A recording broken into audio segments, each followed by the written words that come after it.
नमस्कार, स्वागत है आपका बिहार समाचार में। देश में बड़ा ट्रेन हादसा हो गया है। पूरे देश ने इस हादसे से तहलका सा मच गया है और बीजेपी सरकार पर सवाल उठ रहे हैं। तो इधर मुख्यमंत्री नीतीश कुमार जी और लालू यादव ने बिहार वालों के लिए बड़े आदेश जारी कर दिए। साथ ही बिहार वालों के लिए आज कई महत्वपूर्ण और ताजा खबरें सामने आ रही है। तो चलिए खबरों को विस्तार से बात करते हैं।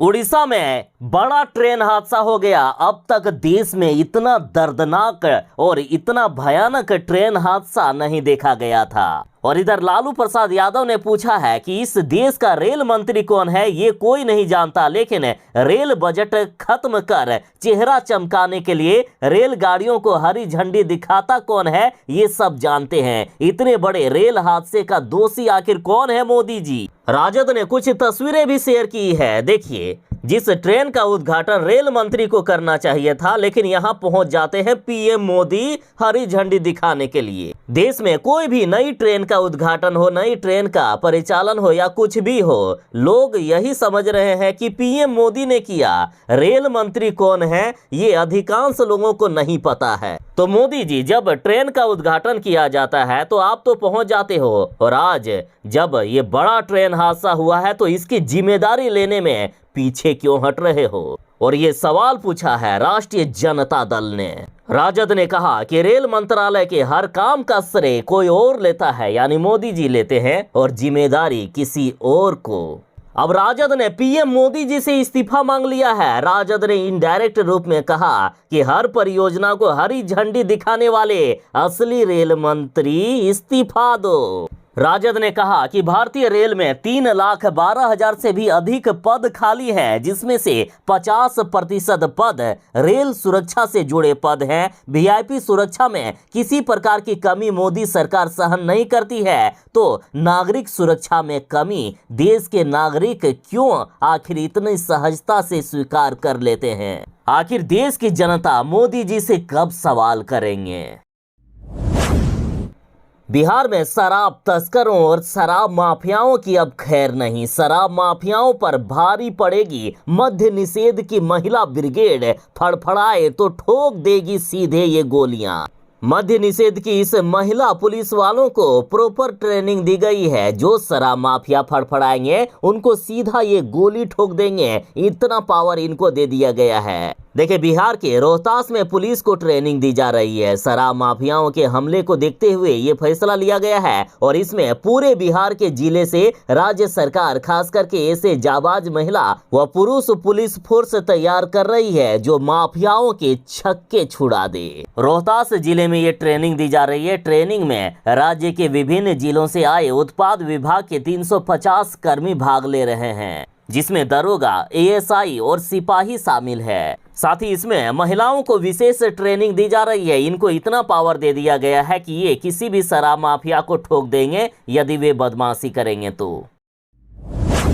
जनता जिए या मरे, लगता है इन सरकारों को कोई मतलब है ही नहीं, बस इनको चुनाव और चुनाव ही दिखता है। देखिए, पहले जहां मरने वालों की संख्या उड़ीसा ट्रेन हादसे में मात्र 70 बताई जा रही थी, और अब कहा जा रहा है कि 237 लोगों की मौत हुई है। अभी चुनाव का माहौल चल रहा है। ये सरकारें चाहती है कि कम से कम मौतों के आंकड़ों को बताया जाए, और असल में यदि बात किया जाए तो संभावना यहां तक जताई जा रही है कि 500 से भी ज्यादा लोगों की मृत्यु हुई होगी। लाशों की संख्या छुपाने में ये गोदी मीडिया वाले बड़ा रोल निभा रहे हैं। देखिए, ओडिशा में जो ये दर्दनाक ट्रेन हादसा हुआ, एक मौत का बवंडर सा देखा गया। ओडिशा के बालासोर में शुक्रवार शाम करीब 6:51 पर 3 ट्रेन आपस में टकरा गए। शनिवार शाम तक कहा जा रहा था कि मात्र 70 लोगों की मौत हुई है, लेकिन अभी देखिए 237 से भी ज्यादा लोगों की मौत की खबर सामने आई, और घायलों की भी संख्या छुपाई जा रही थी। कहा जा रहा था कि 300 लोग घायल हुए हैं, लेकिन संभावना यहां तक है कि 1500 से भी ज्यादा लोग घायल हुए होंगे, और अभी तक जो खबर है उसके अनुसार 900 लोगों के घायल होने की पुष्टि की गई है। और इस तरह के ट्रेन हादसे सुनने के बाद मोदी जी के तो होश उड़ गए हैं। चुनाव के समय उड़ीसा में इस तरह की घटना मोदी जी के करियर पर अब सवाल खड़ा कर रहा है। हालांकि मोदी जी ने कहा है कि दर्दनाक और विचलित करने वाला है ये हादसा, दोषी को मिलेगी सजा। सजा तो मिलना ही चाहिए। हाँ मोदी जी, किसी चुनाव प्रचार में आप ये मत कह देना कि वहां इतने लोग मर रहे थे तो हमने मुआवजा दिया और उनका उपचार कराया। बिहार में अब बारिश के दिन आने वाले हैं। बिहार में मानसून आने वाला है और इससे पहले मुख्यमंत्री नीतीश कुमार जी ने समीक्षा बैठक की है और बाढ़ और सुखाड़ के दौरान सभी विभागों को अलर्ट रहने का निर्देश दिया गया। और खास करके बाढ़ पूर्व तैयारी की बात करें तो सरकार ने ऐलान किया है कि 15 जून तक हम अपने सभी तैयारियों को पूरा कर लेंगे। तो इसी की समीक्षा करने के लिए मुख्यमंत्री नीतीश कुमार जी ने बैठक बुलाए थे। मुख्यमंत्री जी ने कहा है कि छोटी छोटी नदियों को आपस में जोड़ने की कार्य योजना बनाई जाए, नदियों के गाद की उड़ाही एवं सिल्ट हटाने को लेकर तेजी से कार्य करें और इससे बाढ़ का खतरा भी कम रहेगा और नदियों की जल संग्रहण क्षमता भी बढ़ेगी। बता दें कि बिहार सरकार बाढ़ से बिहार को बचाने के लिए 1000 करोड़ से भी अधिक राशि खर्च कर रही है। बिहार में सरकार ने 1 जून से लेकर 31 अक्टूबर तक को बाढ़ की अवधि माना है और इसको ध्यान में रख के सारे कार्य किए जा रहे हैं। सरकार ने ऐलान किया है कि 15 जून तक हम अपने लगभग कार्य को पूरा कर लेंगे और इस बार बिहार को बाढ़ से नहीं डूबने दिया जाएगा। हालांकि सरकार इस बार कितना सफल होती है, सरकार की भी परीक्षा की घड़ी आ ही रही है। ओडिशा में जो ये दर्दनाक ट्रेन हादसा हुआ, 3 ट्रेनें आपस में टकरा गई, इसको लेकर अब हर पार्टी पीएम मोदी पर सवाल खड़ा कर रहे हैं। नीतीश कुमार की पार्टी जदयू ने तो यहां तक कह दिया कि 24 साल पहले रेल हादसे में हुई थी 285 मौत, जिसमें से नीतीश कुमार जी उस समय रेल मंत्री थे और उन्होंने इस्तीफा दे दिया था।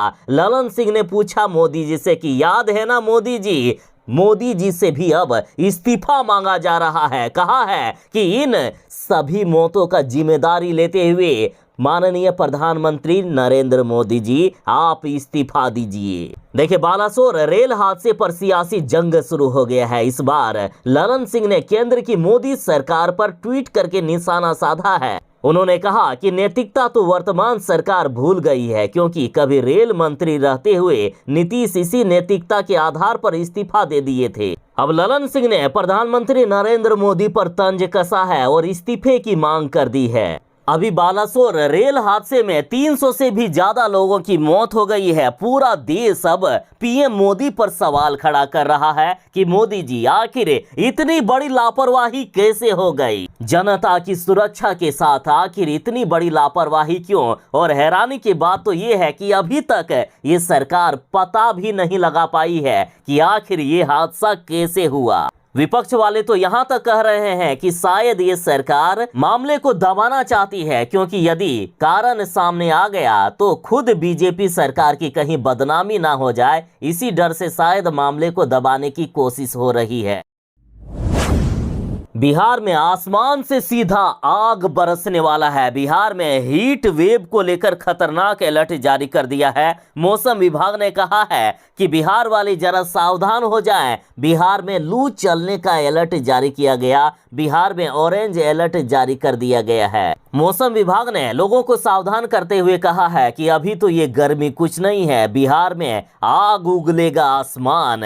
बिहार में भयानक गर्मी का प्रकोप देखने को मिलेगा। मौसम विभाग के अनुसार जून के पूरे महीने में पछुआ हवा चलेगी, इस कारण बिहार में भीषण गर्मी पड़ने वाली है। और अभी से ही राजस्थान के कई शहरों से ज्यादा गर्म हो गया है बिहार के कई जिले। मौसम विभाग ने अभी 7 दिनों तक खास करके अलर्ट जारी किया है कि 7 दिन तो किसी तरह की कोई भी राहत नहीं मिलेगी। इस दौरान लगातार तापमान बढ़ता रहेगा और पूरे जून महीने में गर्मी सताते रहेगी। मौसम विभाग ने कहा कि अभी बारिश के कोई आसार नहीं है। मानसून भी अभी फिलहाल दस्तक नहीं दे रहा है। कोई 1-2 जिले नहीं बल्कि बिहार के सभी जिलों को अलर्ट किया गया है, सावधान किया गया है और खास करके लोगों से अपील की गई है कि कृपया दोपहर के समय में ना निकलें।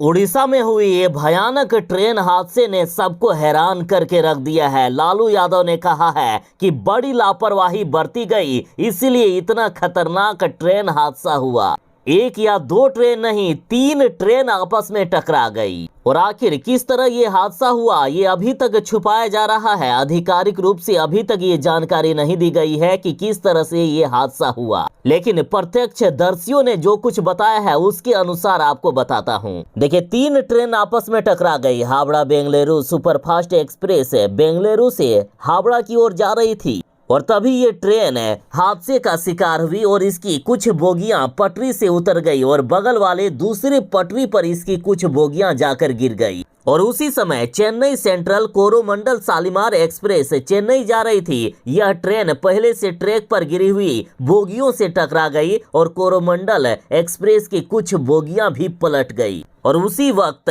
मालगाड़ी भी आ गई और वो भी जाकर इन दोनों ट्रेन की डिब्बों से टकरा गई। अब ये सवाल ये उठ रहा है कि अगर हावड़ा बेंगलुरु एक्सप्रेस की कुछ बोगियां दूसरे ट्रैक पर जा गिरी थी तो इसकी सूचना आखिर कंट्रोल रूम को क्यों नहीं दी गई और आखिर कुछ एक्शन क्यों नहीं लिया गया। आखिर 3 ट्रेनों को आपस में क्यों टकराने दिया गया। हालांकि प्रत्यक्षदर्शियों का कहना है कि ये हादसा महज 5 मिनट के अंतराल में हो गया, शायद इसलिए सूचना नहीं दी जा सकी होगी।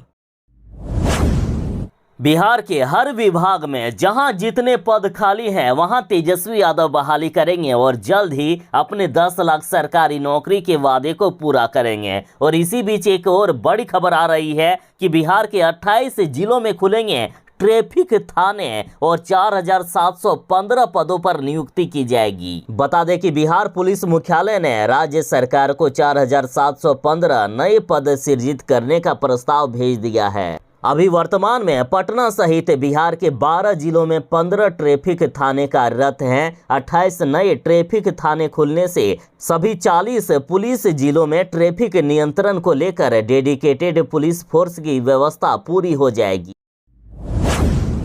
बालासोर ट्रेन हादसा, जिसमें से 300 से भी ज्यादा यात्रियों की दर्दनाक मौत हो गई है। और अब बिहार सरकार ने बड़ा फैसला किया है कि बिहार के यात्रियों को मदद पहुंचाने अधिकारियों की टीम जाएगी बालासोर। मुख्यमंत्री नीतीश कुमार जी ने अधिकारियों को निर्देश दे दिया है। साथ ही बता दें कि बिहार सरकार के द्वारा आपदा प्रबंधन विभाग के द्वारा इस संबंध में संबंधित आवश्यक सूचना एकत्रित करने के लिए हेल्पलाइन नंबर जारी किया गया है। हेल्पलाइन नंबर नोट कर लें। यदि आप बिहार सरकार को कोई सूचना देना चाहते हैं तो इस नंबर पर दे सकते हैं। नंबर है 06122294204 या फिर 06122294205 और एक मोबाइल नंबर भी है 7070290170।